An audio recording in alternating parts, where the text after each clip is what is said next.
జరిగిన ఆ పోరాటం ప్రపంచానికి ఒక కాంతి దివ్య.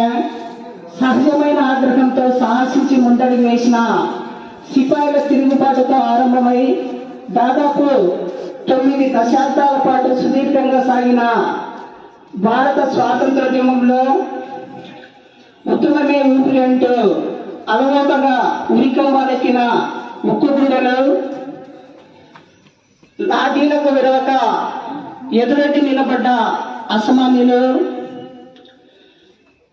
తుపాకులను ఎదిరించి ఎదురమ్మ చూపిన ధీరోదాత్తులు. మన సంగ్రామ చరిత్రలో అడుగడుగునా తారసపడేది వీరే.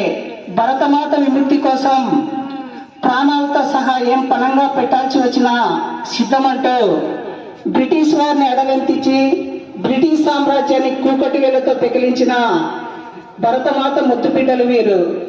1857 సిపాయిల తిరుగుబాటుతో ప్రారంభమై లాల్ బాల్ పాల్ అనే త్రయం, లాలా లజపతి రాయ్, బాలగంగాధర్ తిలక్, బిపిన్ చంద్రపాల్ జనజాగృతితో ఊపందుకొని అల్లూరి సీతారామరాజు, భగత్ సింగ్ వంటి విప్లవ వీరుల రుధిరధారలు పెను ప్రవాహాలై మహాత్ముని అహింసా పథంతో పెను ఉంటల్లా ఉద్యోగమెత్తి చివరకు బ్రిటిష్ ఎత్తుకుందాం.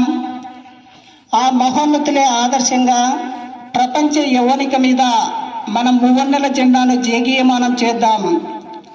మీ ధైర్యం, మీ త్యాగం, మీ భక్తి, మీ యుక్తి అమరం అజరామం అంటూ వారి యొక్క స్ఫూర్తితో మన జీవితంలోని ప్రతిరోజు, ప్రతి క్షణం, మన శరీరంలోని ప్రతి అణువు మాతృభూమి కోసం జీవించడమే మనం వారికి ఇచ్చేటువంటి ఘనమైన నిజమైన నివాళి.